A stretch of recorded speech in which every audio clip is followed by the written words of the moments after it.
Hi from Detroit, Michigan. This is the Honestly Sis podcast newsletter edition. Hey.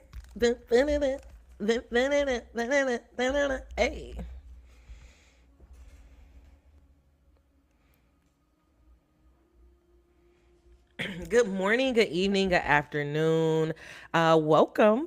Good morning, good evening, good afternoon. Wherever this podcast may find you, I hope that it finds you in great spirit. Hi, friend. Welcome back to the episode. Welcome if you are new here. If you are new here, please make sure that you comment. Please make sure that you subscribe to the podcast. Go ahead and leave us a review. 5 stars only. It helps other people find the information. Another way to support the podcast is joining our mailing list over at the Honest Society. The Honest Society is a safe place, it's a safe and empowering space for anyone to become the best version of themselves. Here, we believe that honesty is more than words; it is a way of life. My name is Honest Am. I am the captain here of this society, and I am the writer of the Honestly Sis newsletter, which is a safe space to tell honest stories about life, love, and spirituality. And this week, we are going to actually have a topic that is going to be a doozy. I'm actually going to do our first ever trigger warning. So let's go ahead and put that in here. Trigger warning.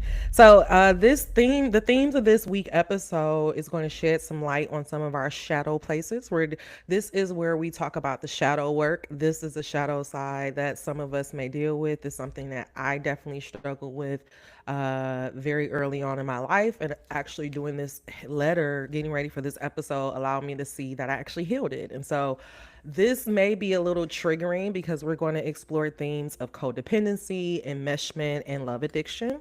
I will be giving you signs and examples of how codependency can show up in not only your love relationships, but in work, in school, and all other things as well. So I just wanted to let you know. I think one thing that we forget about the healing journey is that while it is great to heal and to overcome things and to do that shadow work, sometimes the first stage of that is shock. It can be anger when you find out new information about yourself, but it's also great once you can get push past those emotions and actually start to incorporate the information that you learn. And so I just want to put that out there that as you may be reading my story, you may start identifying and start recognizing themes within yourself. And when we start doing that deep dive, I want you to just be gentle with yourself.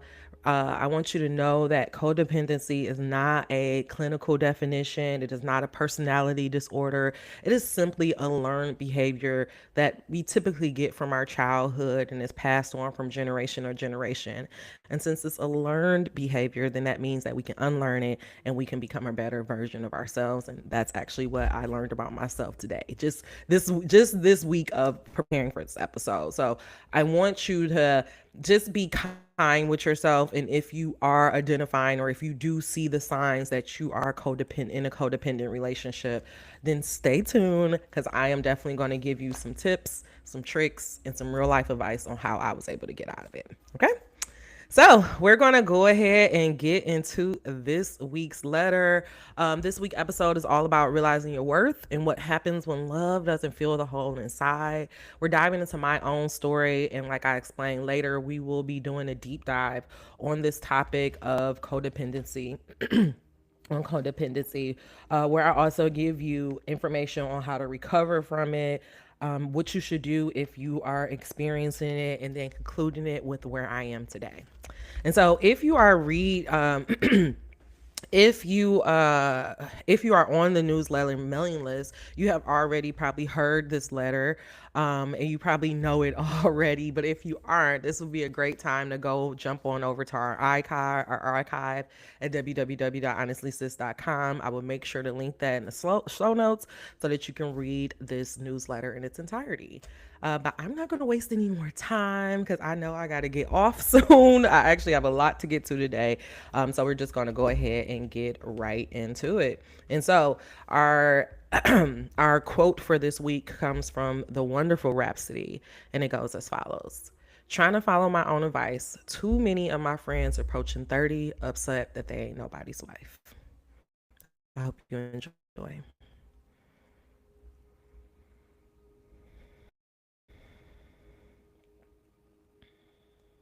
Sis, do you watch OWN's Black Love series?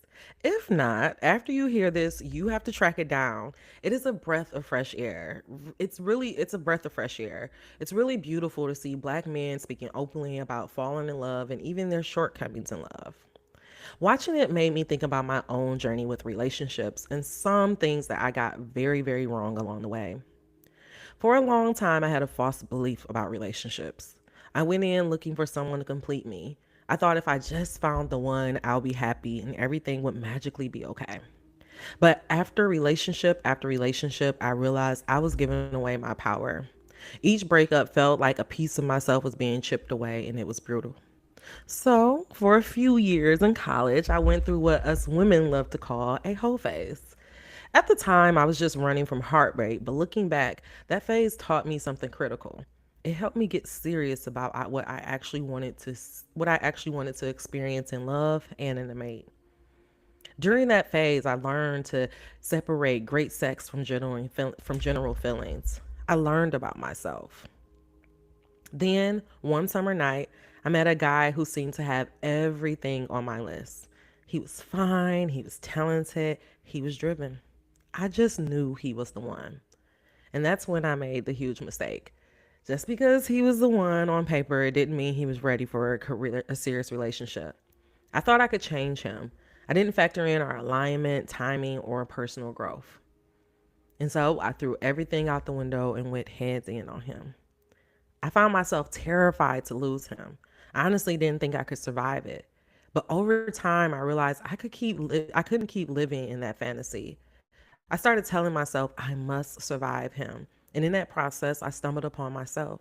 I realized that love alone wouldn't fill the hole inside me. Only learning to love myself would. Looking back, God gave me a break.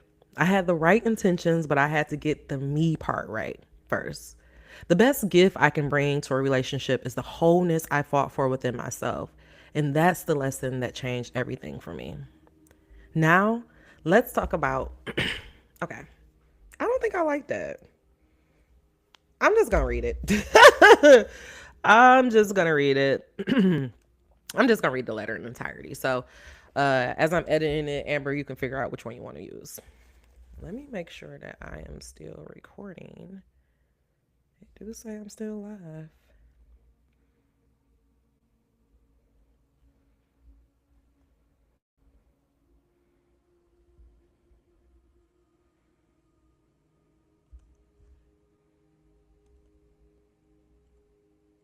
Okay. All right. So, let me read this from the top. Trying to follow my own advice, too many of my friends approaching 30 upset they ain't nobody's wife. Rhapsody. Sis, do you watch OWN Black Love series? If not, after you read this, track it down. It's a must see.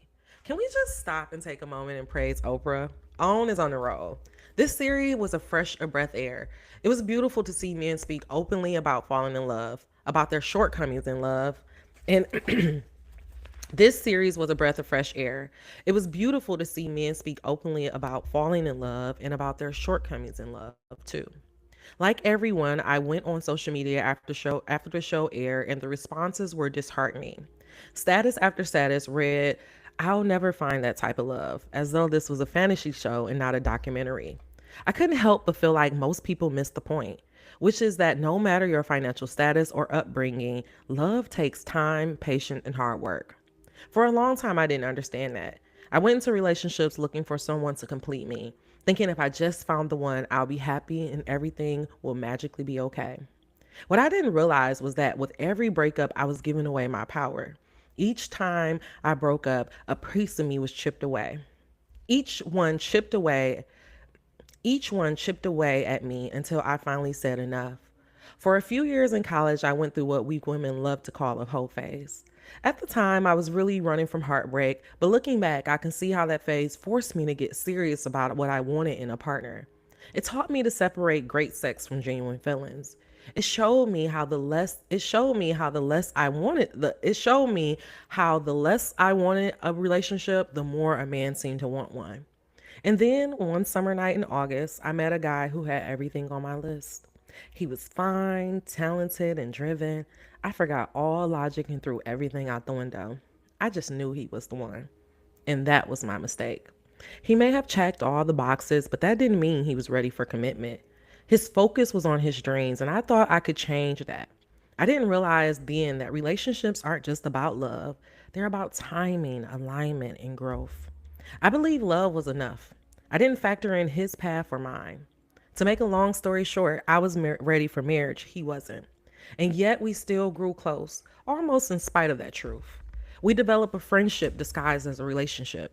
He challenged me in ways I didn't expect, asking me over and over, is this what you really want? I was terrified to lose him. So terrified I couldn't imagine surviving him. But eventually I had to face the reality. I couldn't keep living in a fantasy. Deep down, I knew this relationship wouldn't last. And I started to whisper to myself, I must survive this. That was the beginning of my healing. Trying to survive him led me to myself. That was the beginning of my healing. Trying to survive him led me straight back to myself. I finally saw that I had love all wrong. Finding him didn't fill the hole in my heart. Only falling in love with myself did. I had spent so much energy believing that having a man was a prize when the truth was I was the prize. Looking back, I believe God gave me a break. He saw my good intentions, but he knew I had to get the me part right first. I had to learn that no one else could make me whole. That was my work. And once I started doing that work, everything shifted. I stopped obsessing over the list, the packaging, the timing. I stopped measuring my worth about whether I had a man beside me. Instead, I started building a life where I already felt safe, loved, and enough. Now, when I think about love, I see it differently. Real love is not about having someone save you. It's about two whole people choosing each other and still doing the work every day. The best gift I can bring my future partner is the wholeness from I fought for within myself. What I know for sure is that the best gift I can bring my future partner is the wholeness I fought for within myself. And see. All right, so that is our letter. I didn't realize it at the time. It actually took me doing a inner child therapy. Well, I would say I when I started my healing journey, I followed Miriam Hessena. She has a New Earth Mystery School, and in that that's where I first heard the term codependency and enmeshment.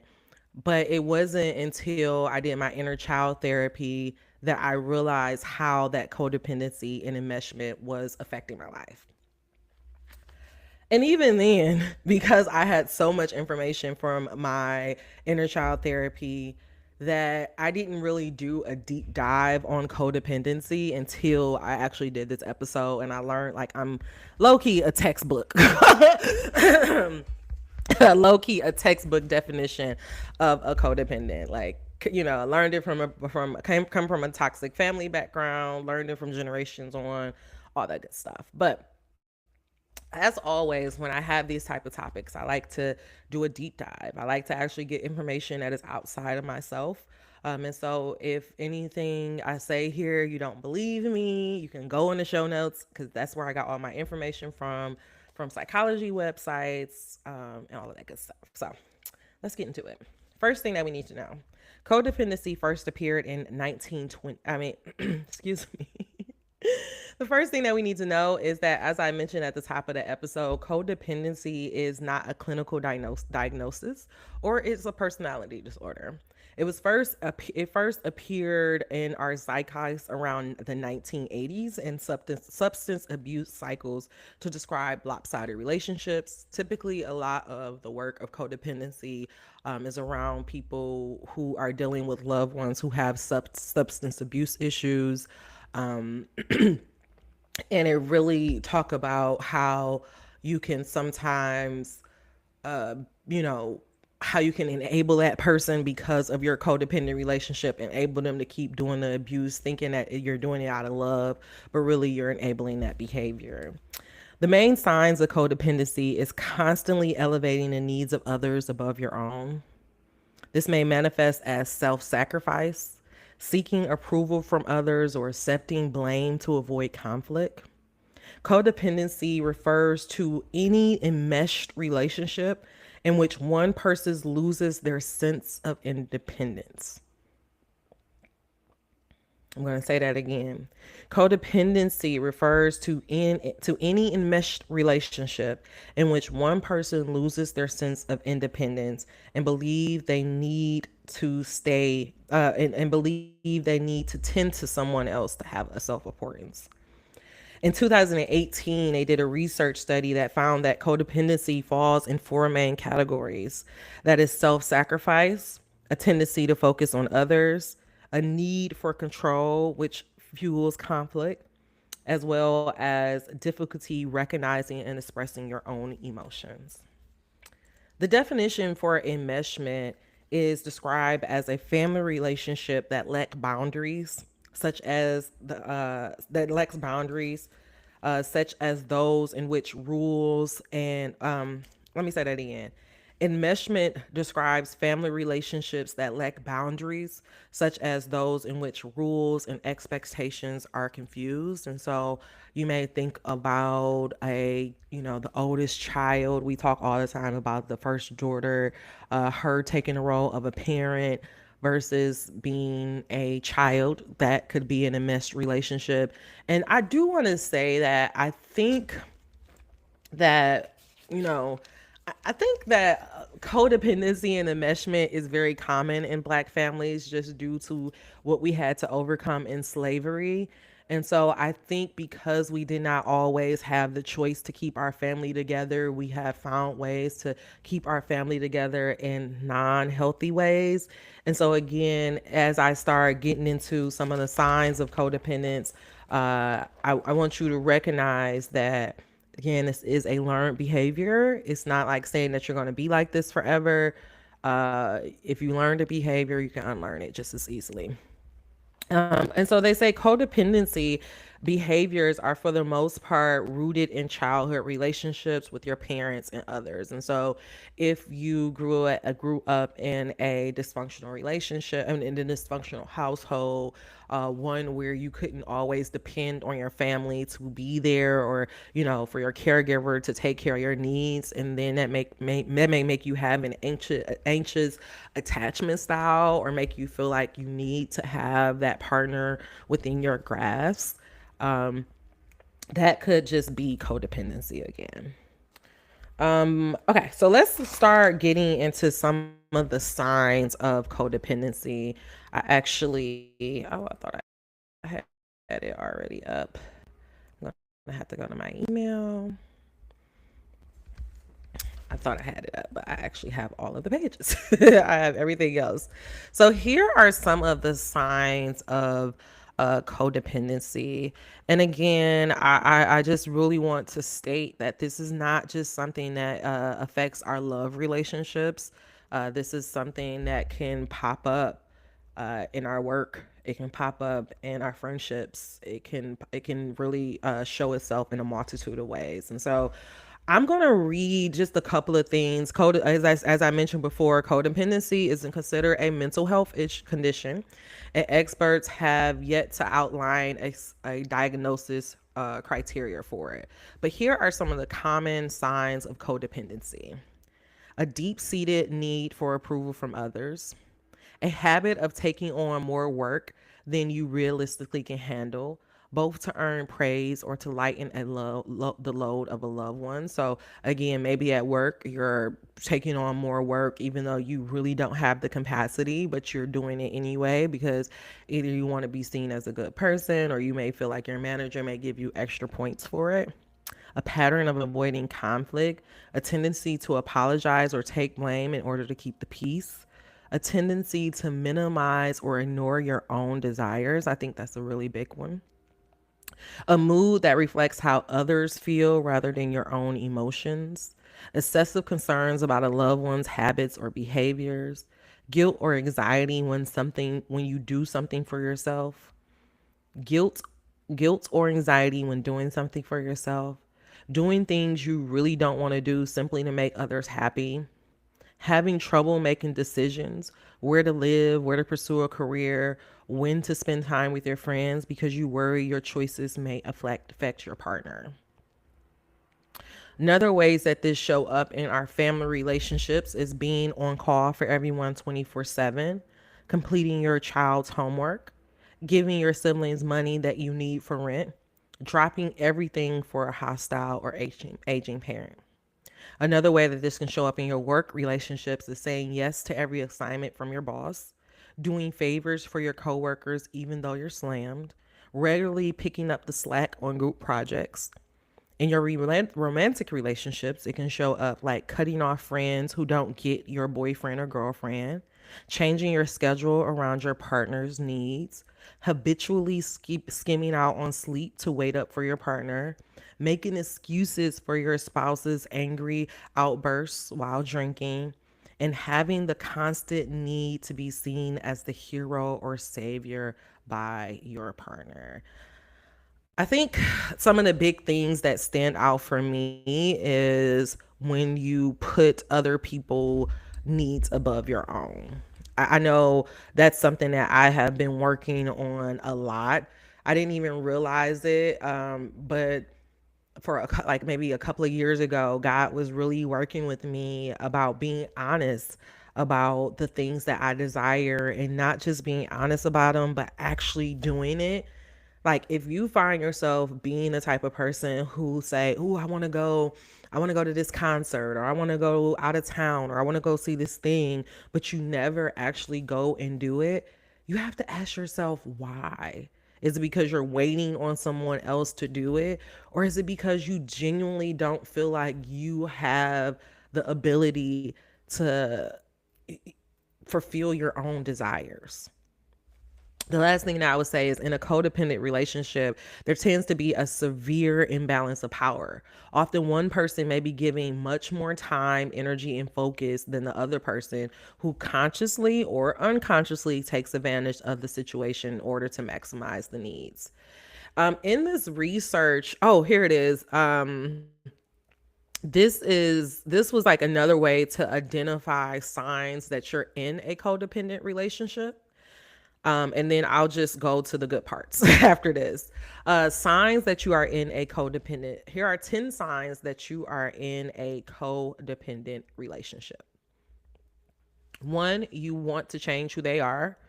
I remember meeting my boyfriend and feeling like he was perfect, but he said he didn't want to have he didn't believe in love or that he didn't want a love relationship, and I convinced myself that I can change him. Something that fundamental, you cannot change anybody's mind, and I spent 7 years dragging myself down trying. Two, it's difficult to explain how you're feeling about your relationship. Three, you feel anxious when you don't hear from them. Four, you feel like you need to save them from themselves. That's how I feel. That was my big thing. I felt I'm going to show him that he needs love and then everything will be great. Five, you have trouble being alone. Ooh, that was a big one. I think I talked about that in the article. Six, you routinely cancel plans to spend time with your partner. That's a big one. Your space doesn't feel like yours. You feel like maybe you asked for too much. Their behavior escalates when you try to set healthy boundaries. And last but not least, taking time out for yourself feels selfish. If you are experiencing any of those things, you may be in a codependent relationship. But the good thing is that there are ways to recover from it. So let's get into the recovery part of it, because as we don't want to just talk about it now that we have identified it, now that we know that that may be something that is personally going on in our life. Let's talk about ways that we can really overcome it. And recovery is all about feeling secure in yourself. It's about taking time to accept all parts of yourself, the good, the bad, the ugly, the indifference, the annoying part. You have to fall in love with you. You have to put yourself first. learning to identify and explore your desires and needs. And so, again, just getting into that simple practice of following through on your desires is taking steps away from being codependent.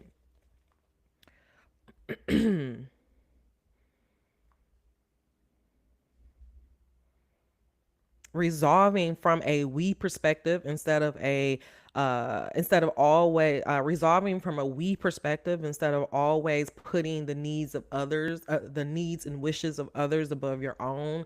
I think that is so important, especially as women. I feel like we've been conditioned to put the needs of others above our own.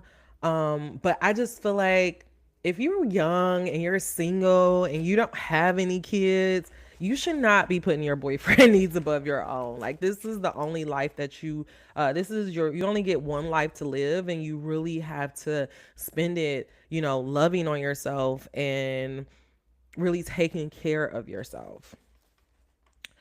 It says this is something that I loved. It says ideally relationships work best when the needs of all parties are met in a balanced way.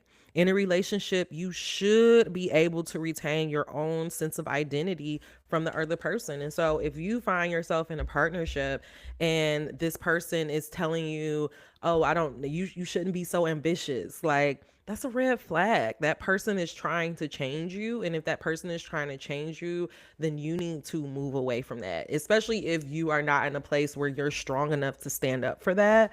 You just really have to be mindful of that. If I look back on my past relationships, I literally every man that I was with,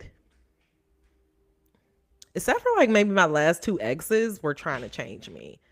Like, I can really say that my ex, I think because he was so focused on himself and his dreams and his goals that it kind of forced me to focus on my own dreams and goals. And then the partner before that, no, he didn't want me to be ambitious. So again, it's just like you have to be mindful of when somebody is like, I don't know, when I hear that, I'm thinking about, um, I'm thinking about Harlem and how Angie met that guy, and he was like, "I didn't realize you were that ambitious." Like, red flag. When somebody can't accept you or who you're trying to be, or they're trying to change you or mold you into their version of you, then that's a red flag, and you need to get out of that relationship.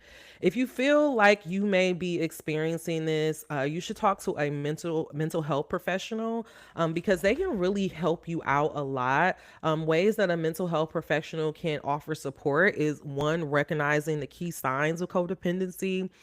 They can two, help you overcome people pleasing tendencies. Three, they can address related. They can help you address related mental health symptoms, including feelings of guilt, anxiety, or depression. Those feelings of guilt, anxiety, and depression, if you because a lot of the codependency is rooted from our childhood, which come from being in an enmeshed family, please make sure you go look at the literature on that. But that constant feeling of feeling guilty and feeling anxious because you are trying to please yourself, that comes from your childhood. And so working on that will allow you to feel more confident and more secure yourself within a relationship. I think the beautiful thing is that you, just because you recognize that you have codependent ways, it's a learned behavior, so it's when you can unlearn it. And I'm so grateful that after doing all this research, I realized that I did unlearn it, and I basically unlearned it basically by just connecting to back to myself. And so the last two things that the mental health professional ways that the mental health professional can offer support is by helping you reconnect with your sense of self and by setting healthy boundaries. There is a quote, here it is. There is a quote that that really kind of gut punched me, and I hope that you get it after this. It says, "A life lived for someone else won't do much to fulfill you. You'll also find it much easier to offer support when you prioritize your own wellness." Gotta realize nobody is going to live your life and nobody is going to die your death. You only get one life. And then so if your whole life is lived to fulfill somebody else's life, or to fulfill. Yeah, let me say that again. A life lived for someone else does not do much to fulfill you. You'll always find it much easier to offer support when you prioritize your own life. And so, if you find yourself just constantly waiting for somebody else to get that approval or validation on your life, or that you feel like other people's needs are way more important than yours, then I really, really, really hope that you take this episode to heart and you do some hard work on how to overcome it. Some other things that just some fun ways, if you are still unsure about codependency and how to identify it, there is this movie on, let me see. There is this movie on HBO Max that I feel like is also, um, yes, that's it. There's a movie on HBO Max called I Love You Forever. Go watch that movie. That movie, first of all, just helps you identify a lot of red flags in relationships to help you see people who are love bombing, people who are codependent, people who may be a little narcissistic. So go check that show out, just so that you can help yourself identify it a little bit better. Some more movies and TV shows that will help you with this is A Star Is Born, which is crazy because I saw A Star Is Born one time in a movie theater and I have never seen it again. That movie fucked me up so bad. But now that I can identify that it was showing a codependent relationship, I can see why I have not watched that movie again, and I am going to watch it one more time. But A Star Is Born shows a destructive codependent relationship between two superstars. It highlights the theme of enabling behavior and self-destruction. The Twilight series, which, when Bella was, she was losing it with Edward, she couldn't eat, she couldn't sleep, she couldn't do anything. And that's what another thing I want to highlight is that in pop culture, we can normalize and romanticize codependency.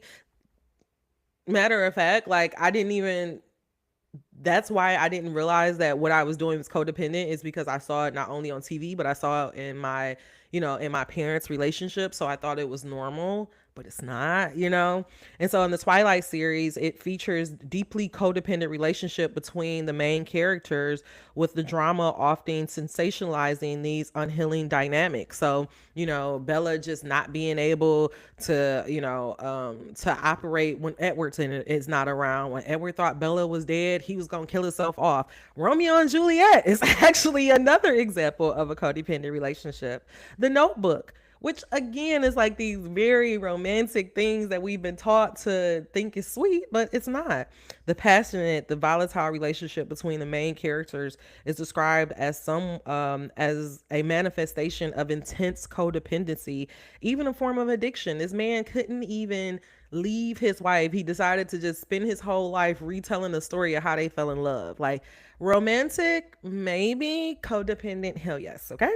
Last two, the Blue Valentine explores the unraveling of a relationship marked by intense codependency and emotional instability. And then features the character of 40, who was enabling his sister, and highlights the dynamic of a codependent relationship. So even though I kind of think he also was being very codependent, but he actually was more obsessive and he wanted to kill himself. But the relationship between 40 and Love is another example of codependency, but codependent within a sibling dynamic. So again, I just want you to understand these are some movies that you can check out to help you understand that concept of codependency just a little bit more, and know that it's not just the concept that appears within your love life, but it can also appear within your family relationships. It can appear on your job, and anywhere else that you have relationships with people. All right, let's go ahead and wrap it on up.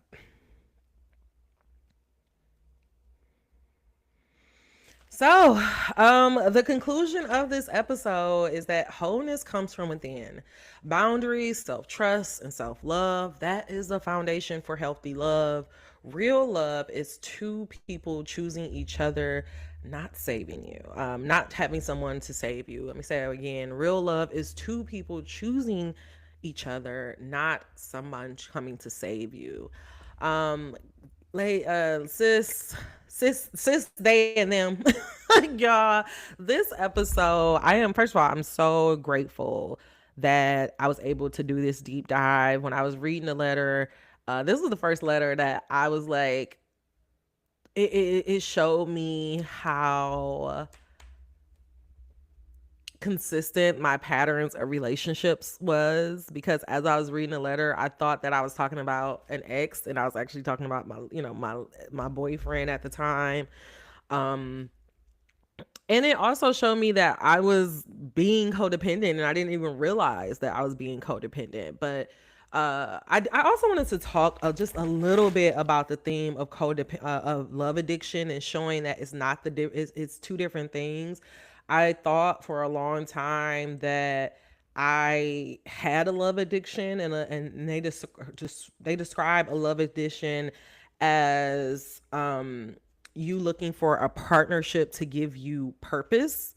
I never looked at a relationship from that point of view, but I did look at it from the point of view of me wanting to be saved, or me trying to save and help that person. And so that's where that codependency come from.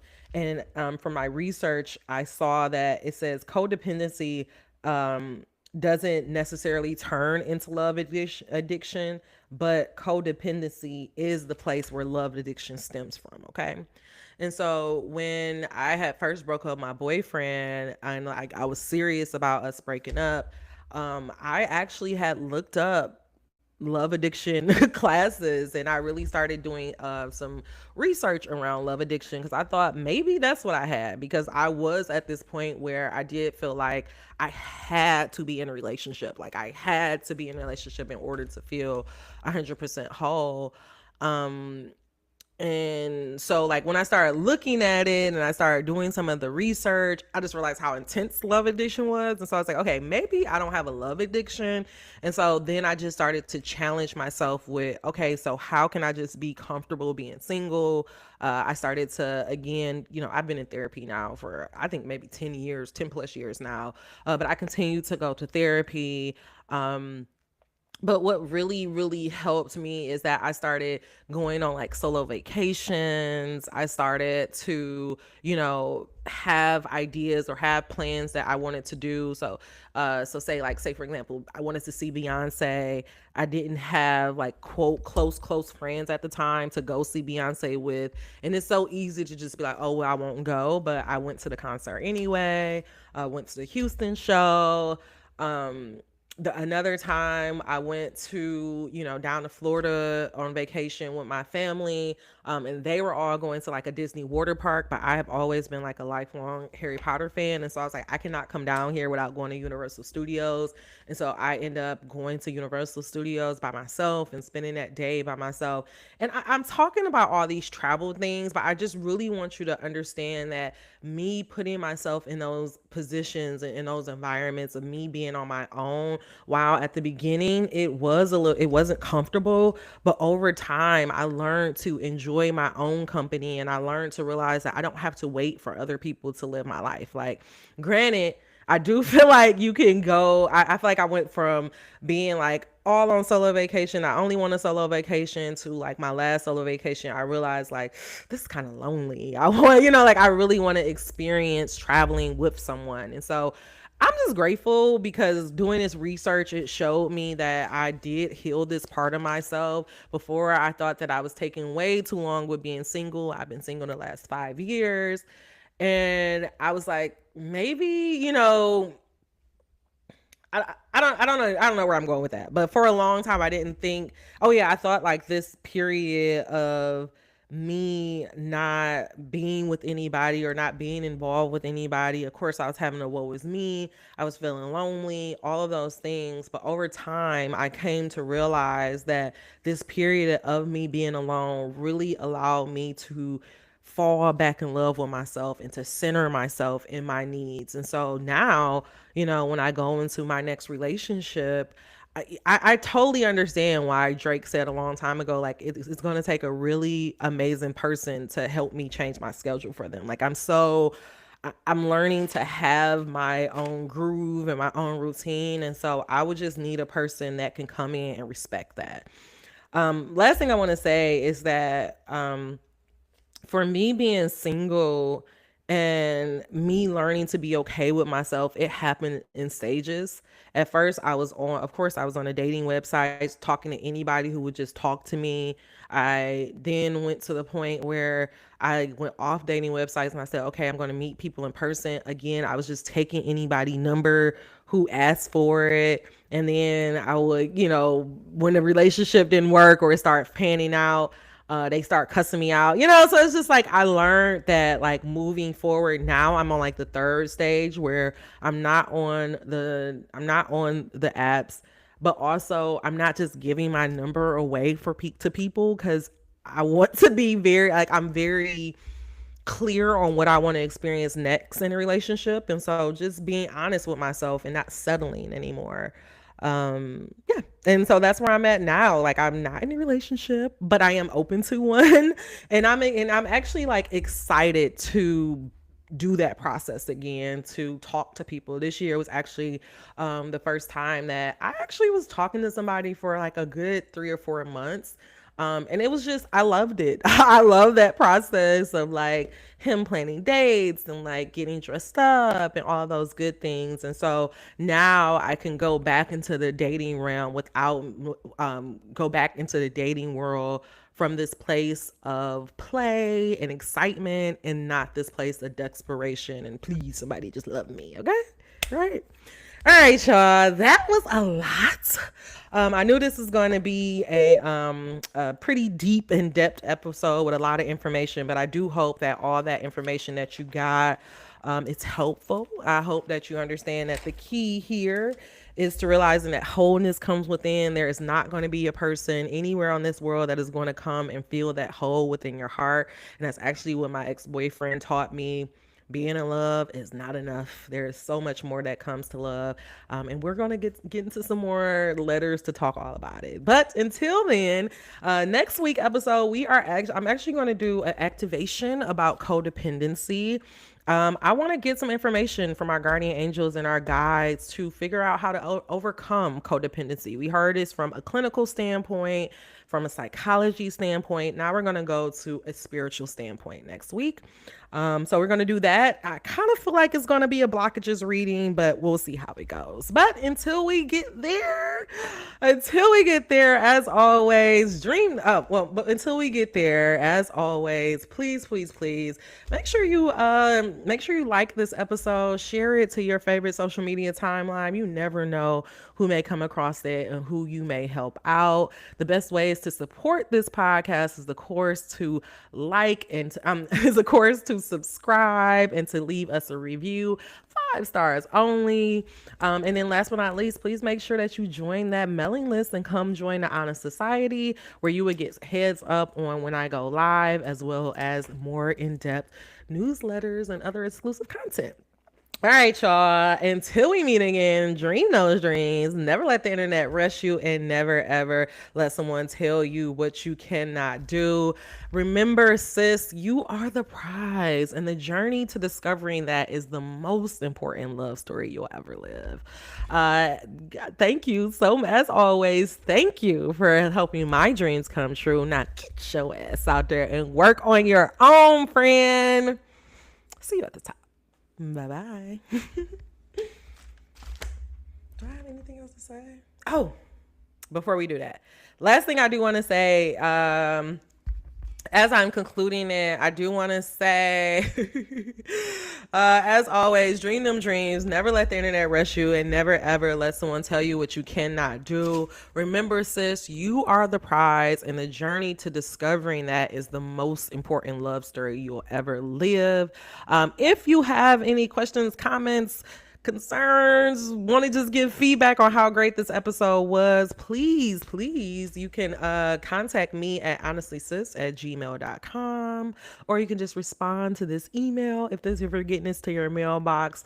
And that's all I have. Again, the best way to support this channel, it's the best way to support this podcast is to subscribe. 5 stars only. Share it to your favorite social media timeline. You never know who may help out or who may run across it. And until we meet again, dream them dreams. Never let the internet rush you, and never ever let someone tell you what you cannot do. Thank you so much, friend, for helping my dreams come true. Now get your ass out there and work on your own, okay? All right. See you at the top, friend. Bye bye.